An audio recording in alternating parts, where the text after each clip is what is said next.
It happened on a Sunday, the kind of day that pretends to be peaceful. The house smelled like cumin and cardamom, like slow-cooked lamb and saffron rice, the kind of smells that carried memories of childhood, of simpler days, of my mother's hands stained with turmeric. I had spent the morning floating between the kitchen and the living room, wiping tiny handprints off the glass table, pressing linen napkins, and making sure the children stayed relatively clean. The laughter around the table was brittle, sharp, like crystal that might shatter if anyone breathed too deeply, but we all pretended. We smiled, we passed dishes and poured drinks and exchanged polite updates about jobs, vacations, school awards. The clinking of cutlery was the only honest sound. I remember the moment before it happened, the way Armin's jaw clenched when I corrected him about something small, a story he exaggerated as always. I laughed softly and said, "That's not quite how it happened, though, is it? Just a gentle correction. A truth too small to be dangerous." But he turned toward me like I had insulted his entire bloodline. His eyes, dark and flat, locked onto mine. I saw something there. Something feral. "What did you just say?" he asked, his voice low and dangerous. I glanced around. My father-in-law was chewing, slowly. My sister looked down at her plate. The kids had stopped moving. My own mother was folding a napkin, her lips pressed in that familiar, fearful line. "I just meant—" I started. But he stood, and then it came. A flash. A crack. The sound was soft, really. Not like in the movies. Not thunderous. More like the sound of a book closing, or a cupboard shutting just a bit too hard. His palm against my cheek. My head turned from the force, and for a moment the room blurred. My earring fell to the floor with a small, lonely clink. No one moved. Not even the baby, who stared at me from her high chair with wide, milk-glossed eyes. The silence that followed. It was unbearable, heavy, suffocating. I could hear my heartbeat, the tick of the old kitchen clock, the distant hum of a car passing outside. I lifted my hand to my cheek. It burned, not just from the slap, but from the shame. From being reduced, diminished, broken open in front of everyone who should have loved me. Armand sat back down like nothing had happened. Picked up his fork. "Eat," he said coldly, "before it gets cold." No one said a word. My children looked at me, uncertain. My son, 10 years old and already learning how silence works in this family, slowly looked back at his plate. My mother would not meet my eyes. My brother blinked down at his rice as if hoping to disappear into it. I stood, quietly. My body moved on its own, my feet bare against the tile, because I'd slipped off my sandals earlier while serving dessert. I walked to the hallway, past the coat rack, past the front door, and then I was outside. It was warm, late spring. The pavement was sun-baked and pebbled, and it bit at the soles of my feet as I walked down the street. I didn't know where I was going. I just needed to move, to breathe air that didn't taste like fear and cumin. My cheeks still throbbed, not from pain, though there was that, but from something deeper. It was as if all the silent years had collected themselves in that one spot and burst open with a sting. I thought about how many things I had forgiven, the cruel jokes masked as teasing, the control hidden as care, the way Armin would check my phone, question my friends, criticize my cooking in front of others. How I hadn't seen my college best friend in 3 years because he didn't like her energy. How I had stopped wearing perfume because he once said it made me smell cheap, and now this. I paused at the end of the block and sat down on the curb. I watched a ladybug crawl up the edge of a dandelion. I wondered if it felt free. I thought about the ring on my finger, how heavy it suddenly felt. Gold, delicate, engraved with our wedding date. I used to turn it around my finger when I was nervous, a comfort, a reminder. Now it felt like a shackle. It caught the sun and glinted accusingly, and for a second I wanted to yank it off and fling it into the gutter, but I didn't. Not yet. A neighbor's dog barked somewhere. A breeze picked up, and I smelled jasmine from the Wilsons' yard across the street. For a moment, I let myself close my eyes and remember the girl I used to be. The one who wore bright dresses and danced barefoot in the rain. Who dreamed of Paris, who used to write poems on napkins and tuck them into books. Where had she gone? I pressed my hand against my cheek again. It was still warm, but the warmth no longer felt like his. It felt like a warning. A line drawn in heat, and for the first time in years, I whispered out loud to no one. This is not love. My voice cracked, but it was real. I didn't know what would come next, whether I'd go back, whether I could leave. But something had shifted. The silence after the slap wasn't just silence. It was a beginning. I met Armin when I was 23, fresh out of university, starry-eyed, full of dreams that smelled like boarding passes and ink-stained pages. I had a job offer from a publishing house in Amsterdam. My suitcase was already half-packed, my passport tucked under my pillow like a lucky charm. Then he happened. We met at a friend's engagement party. He wore a navy blue blazer with no tie, collar undone just enough to seem casual, confident. His cologne lingered like the final note of a sad song, sandalwood and smoke. I remember the way he looked at me across the room, like I wasn't just someone standing near the hummus tray, but someone he'd known in another life. He walked up, held out his hand, and said, "You look like you have a story to tell." And I, foolish girl, gave him a chapter before the night was over. He was charming in the way that made you believe you were the only woman in the world. The kind of man who texts poems at midnight and leaves voice notes of piano music when you say you're having a bad day. He opened car doors, remembered how I took my tea, memorized the names of my favorite authors. My friend said he was too good to be true. I thought they were jealous. When he asked me to stay, to choose him over Amsterdam, I did. "Love like this," he whispered one night as we lay tangled in each other on my tiny twin bed, "only comes once. Don't let it go chasing some job title." I let the city slip away like a balloon I didn't tie tight enough. We married that winter. My dress was ivory silk, simple. I still remember how my mother cried when I walked down the aisle, though I'm not sure anymore if it was joy or mourning. At first, everything felt like a fairy tale dipped in honey. He brought me coffee in bed, left little notes on the bathroom mirror. "My muse," he called me. I felt chosen, elevated, important, but the sweetness soured slowly. Like milk left out just a little too long, it looked fine until it wasn't. It began with small things. "Why do you wear makeup when we're just staying home? You don't need to talk so much when we're with my friends. You really think that dress flatters you?" He always said it with a smile, a soft tone, concern, not cruelty. He wrapped his criticism in velvet, and I mistook it for love. I stopped wearing the red lipstick he said made me look cheap. I deleted the Instagram post he thought was too thirsty.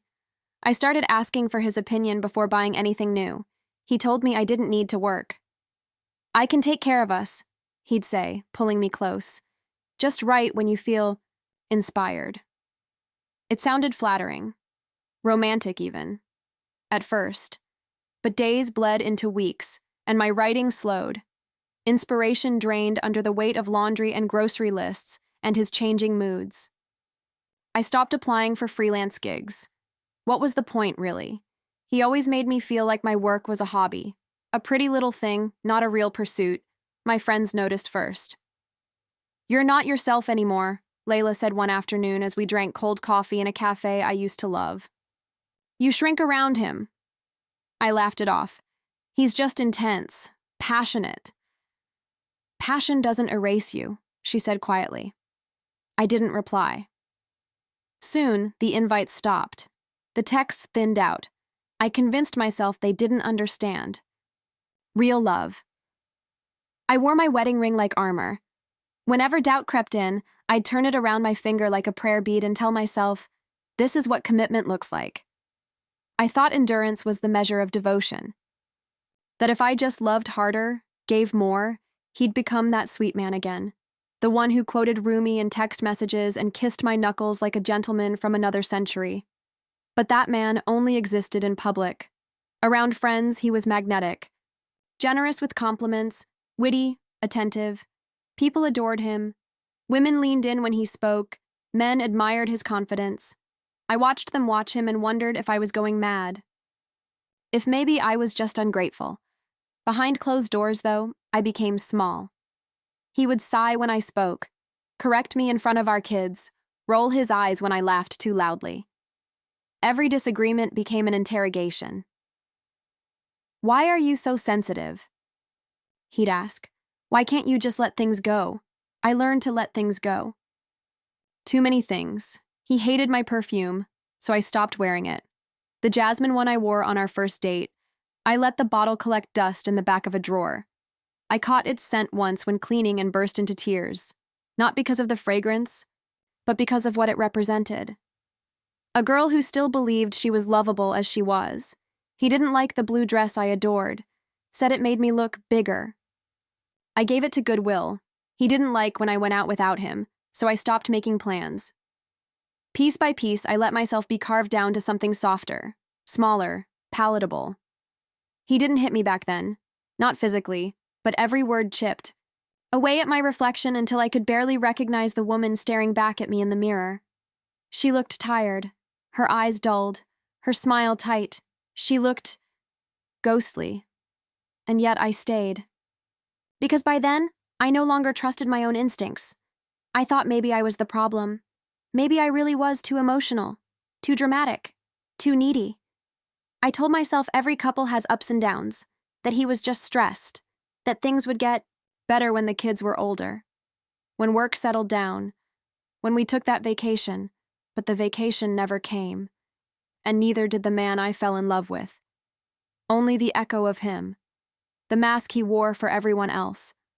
The last straw wasn't the slap, not really. That was just the exclamation point. The final punctuation on a sentence that had been writing itself in my body for years. It was the moment after, the way no one reacted, the way silence filled the room like cement. That's when I realized no one could defend me because I'd never defended myself. I had taught them how to treat me by never standing up, by always smiling, always adjusting, always enduring. The sweetness was a trap, and I had sweetened the cage myself. In the days that followed the slap, life settled into a chilling mimicry of normal. The house was quiet, not peaceful, but taut, like the moment before glass shatters. The children avoided eye contact. My youngest, Amira, clung to me more than usual, her little hand always finding mine. I kissed her forehead and whispered stories like incantations, fairy tales I barely believed in anymore. Armin moved through our home like nothing had happened. He whistled while making his coffee, chuckled at the news, sent emojis to his colleagues, while I stood like furniture in the background. Not once did he acknowledge it.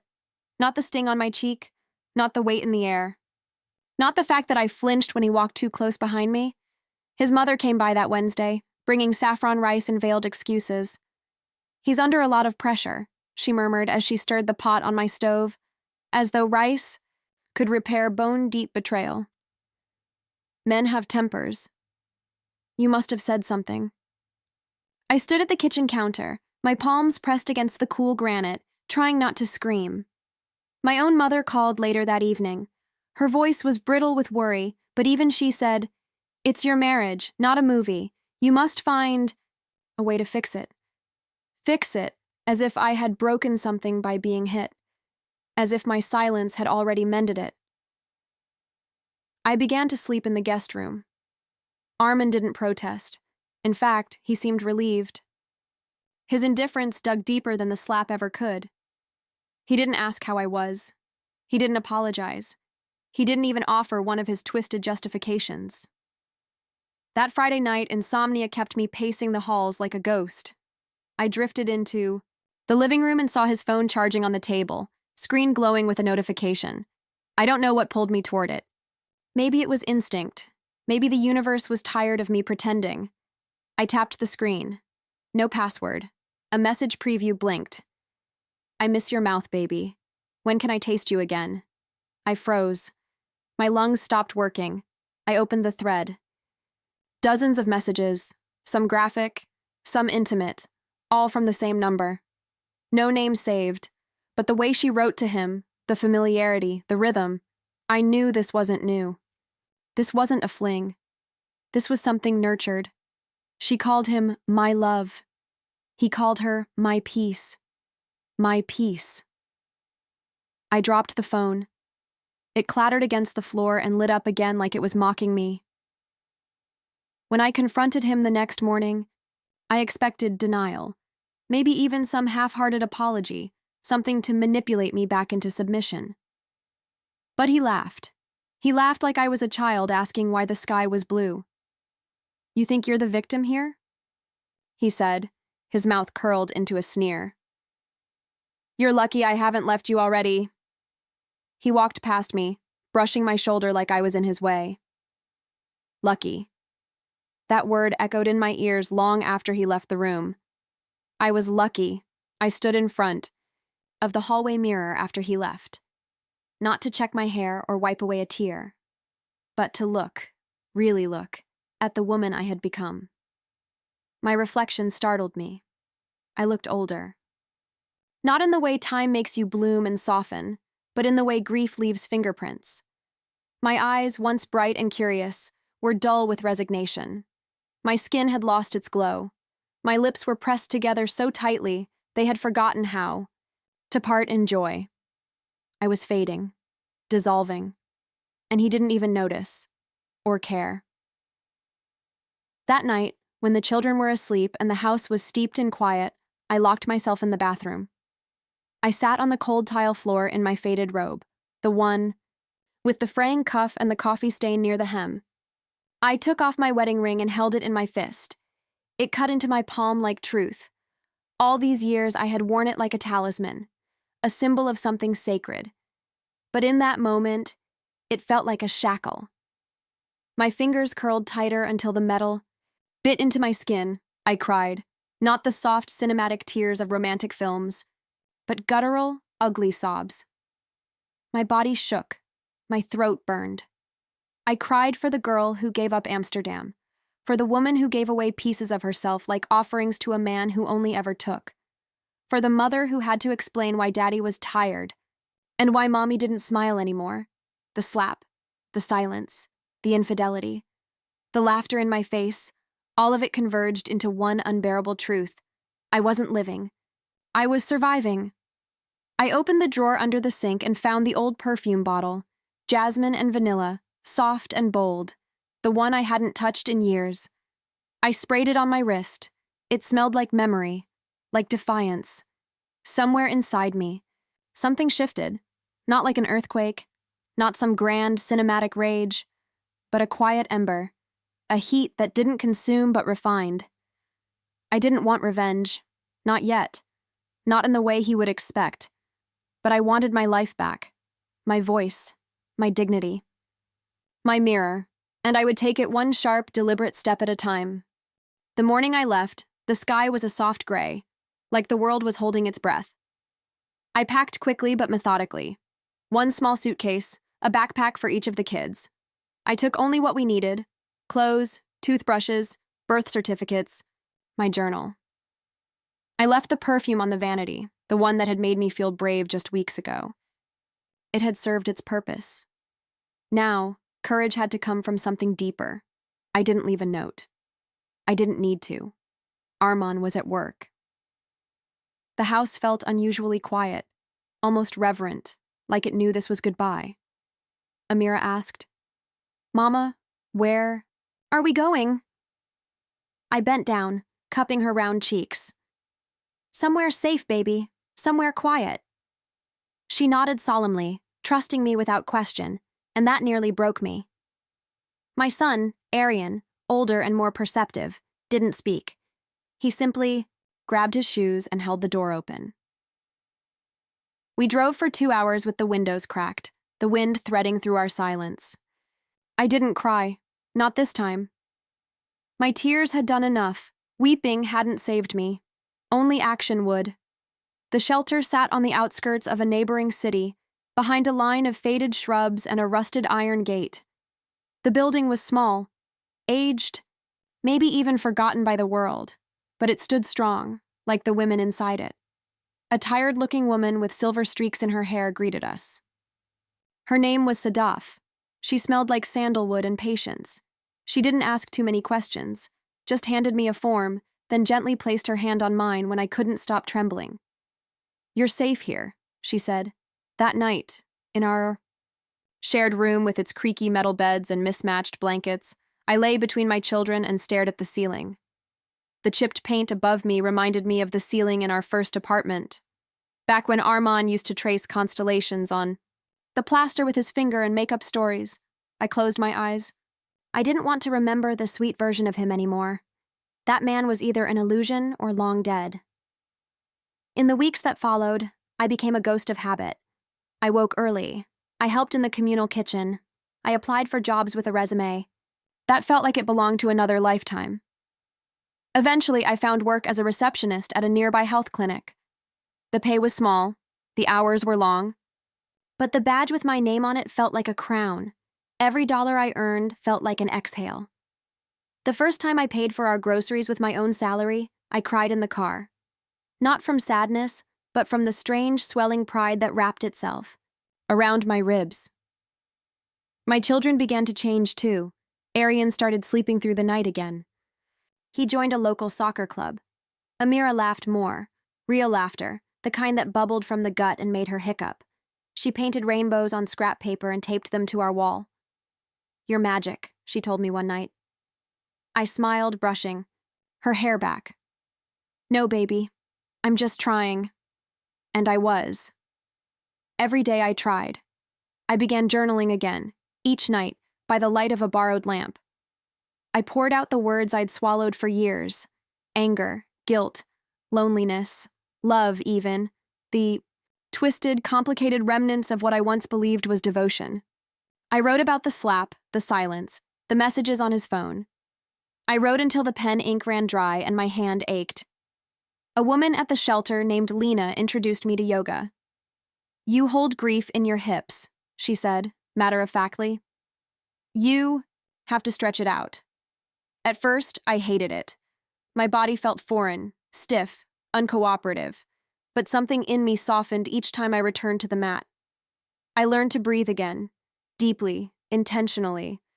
With every exhale, I let go of shame I didn't know I still carried. One evening after class, Lena and I sat on the porch, sipping tea from mismatched mugs. She watched the kids play in the yard. "You're coming back to life," she said. Blinked, startled. "I still feel broken." She looked at me then, eyes steady. "Cracks let the light in, don't forget that." Later that night, I took out my wedding ring from the drawer. I'd kept it, though I wasn't sure why. Maybe as a reminder, maybe as evidence that I hadn't imagined it all. I held it up in the moonlight, watched how it caught the silver glow. It didn't look like love anymore. It looked like a cage. I placed it in a small tin box, the kind that once held mint candies, and slid it to the back of my drawer. My fingers no longer itched for its weight. That ring no longer held power over me. For the first time in years, I imagined a future that wasn't tethered to Armin, a life where I wasn't someone's wife. Just me, raw, bruised, but real. I began to sketch plans. I looked into long-term housing programs, financial aid for single mothers, counseling for children of abuse. I stopped asking why me and started asking what now. Each morning, I woke up and opened the window, letting in fresh air and the sound of birds I'd never noticed before. I began to wear colors again. Not just the neutral tones Armin liked, but soft yellows, sea greens, and plum. It wasn't revenge I was after. It was resurrection. I was not yet whole, but I was no longer hollow. And that was enough, for now. It started with a message request on Facebook, a name I didn't recognize, though it tickled something at the back of my mind. Her profile picture was soft, blurred, like it had been taken in a hurry. She'd written just 3 words. "Can we talk?" At first, I didn't respond. I wasn't sure I wanted to reopen wounds that had only just begun to scab. But 2 days later, curiosity, or maybe something deeper, nudged me to reply. We agreed to meet at a small cafe tucked between a laundromat and a stationery shop. I chose a table near the window, my palms slick with nerves, my heart performing an old rhythm of anticipation and dread. I'd worn my lavender blouse, one Armin never liked, and dabbed on the perfume that had become my private talisman. I needed to feel like myself, or at least the woman I was becoming. She arrived 10 minutes late. She was thin, angular in the way women become when they've been living in survival mode. Her eyes were wary, her shoulders sloped. She looked like someone who used to dream. "Are you Nilo?" she asked. I nodded. "And you're Miriam?" She sat down slowly, clutching her coffee like it was an anchor. There was a long silence between us. I didn't rush it. Silence had taught me things. "I didn't know he was married," she began, her voice barely above a whisper. "At first, I let her talk. She told me about the late-night messages, the promises, the way he'd painted me as cruel and distant. He said you were cold, that you ignored him, that he stayed for the kids." I didn't flinch. I'd heard all those lies before, just never from the other side. "He could be so charming," she said, twisting her napkin. But then, he wasn't. Her fingers trembled as she revealed her own story.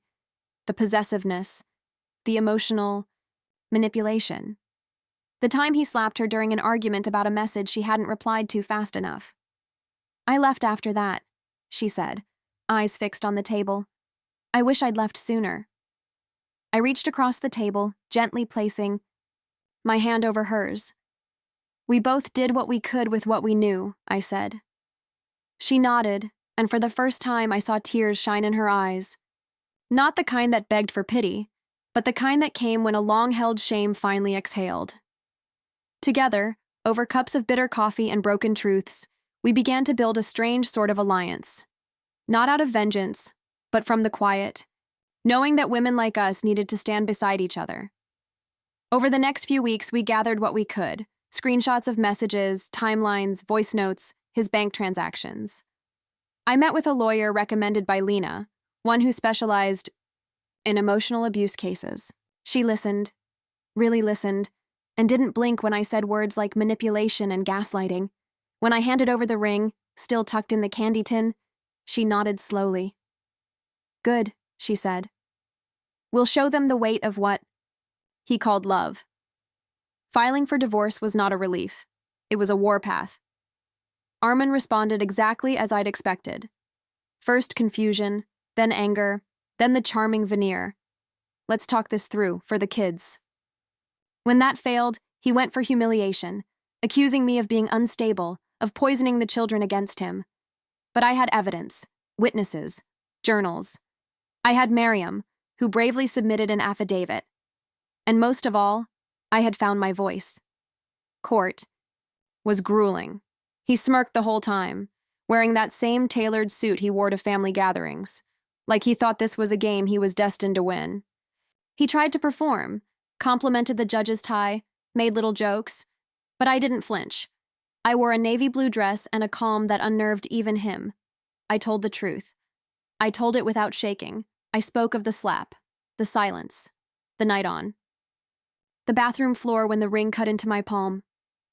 I told them about the messages, the years of being chipped away, the way his love came with conditions I could never meet. When it was over, the judge took a long pause, and then, full custody granted to the petitioner. Visitation limited and supervised until further review. I didn't cry. I didn't cheer. I just breathed, for the first time in years, freely. The weeks that followed were quiet. There were no grand declarations, no dramatic phone calls from Armin. Maybe he knew he'd lost. Maybe he didn't care. Either way, I no longer built my days around his shadow. Instead, I built something else.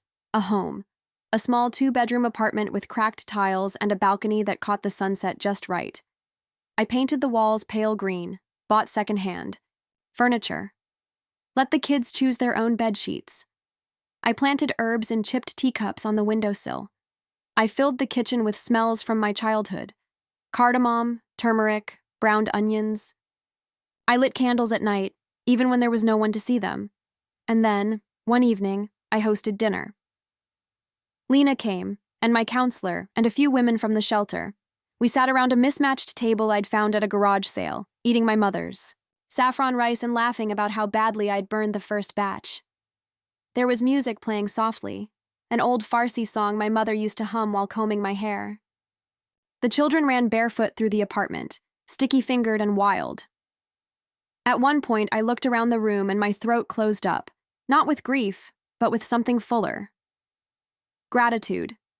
Not because I was grateful for the pain, but because I'd survived it. Because I'd chosen something better. That night, after the dishes were done and the guests had gone, I tucked my children into bed. I kissed their foreheads, watched their little chests rise and fall, and then sat by the window with my journal. I flipped past old entries, pages of sorrow, anger, numbness. And then, on a fresh page, I wrote, "The silence after the slap was the beginning of my voice, and I will never be quiet again." I never imagined I'd sit across from the woman who once called my husband my love. But there we were. A quiet cafe in a part of town I didn't frequent. She chose the seat facing the door, and I let her. A part of me still felt protective, even though I should have hated her, but I didn't. Not anymore. She arrived looking like a shadow of someone who had once hoped. Pale, barely their makeup, and eyes that had learned to expect disappointment. I saw myself in her, the me from 2 years ago. The me who clung to silence and shame, wearing nice clothes like armor and perfume like camouflage. Her name was Miriam. Her voice trembled at first. I didn't rush her. "I thought he loved me," she began, fingers tightening around a mug of untouched coffee. "He said you were cold, controlling, that you pushed him away. I believed him." I said nothing. I just let her speak. "He bought me the same perfume I later found out was yours." She gave a weak laugh. "He used to say I smelled like comfort. I guess he liked recycling his lies." And then she told me. About the night he hit her. "I screamed," she said, her voice shaking. But not because it hurt, because I knew in that moment he'd done it before. That I wasn't the first. I felt a sharp inhale claw at my throat. She looked up at me. "I'm so sorry, Nilufar." I looked into her eyes and nodded. "I know. We didn't become friends, not exactly. But we became allies. Silent warriors. In a war we hadn't chosen. Together, we gathered evidence. Her screenshots, voice messages, receipts. She remembered details I hadn't been privy to, trips he took under false pretenses, the way he triangulated his lies. It was like mapping a storm in reverse. My lawyer, Sarah, a soft-spoken woman with fire behind her glasses, listened to everything. She didn't flinch when I handed her my journal entries or when I unwrapped the wedding ring from the silk scarf where I had hidden it. "This," she said, holding the ring, "isn't just a symbol. It's a statement. We'll use everything." Filing for divorce wasn't the dramatic, cathartic moment I'd hoped for. It was cold, mechanical, a stack of papers on an unforgiving desk. But the moment my signature dried, I felt something subtle shift. Not freedom, not yet. But forwardmotion.court was a war zone of facades. Armin arrived like he was attending a dinner party, pressed shirt, confident smirk. He greeted people like he was the misunderstood protagonist of a rom-com, the charming husband betrayed by a hysterical wife. He tried to meet my eye during the proceedings, but I didn't look at him. I focused on Sarah's steady voice, the cool air of the courtroom, the journal in my lap. When it was my turn to speak, my hands shook. But I'd prepared for this moment like a soldier sharpening her sword. I was not perfect, I told the judge. But I was never what he said I was.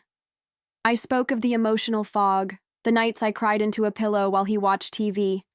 I told them about the slap, the sound of it louder than the act itself, the shame that bloomed like a bruise. Brought out the ring. I showed them the texts. I played the voicemail where he called me deadweight. Miriam took the stand too. Her voice was quiet, but her words landed like thunder. "He lied to both of us," she said. He didn't just cheat. He broke us. Armin scoffed, rolled his eyes. The judge noticed.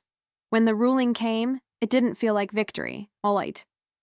Custody to the petitioner. Supervised visitation for the respondent pending further review. There were no cheers, no courtroom applause. Just the sound of a gavel and my lawyer's soft exhale. I didn't smile. I didn't cry. I just breathed. For the first time in years, deeply and without fear. A few months later, I hosted dinner. Not a party, just a gathering. A symbol.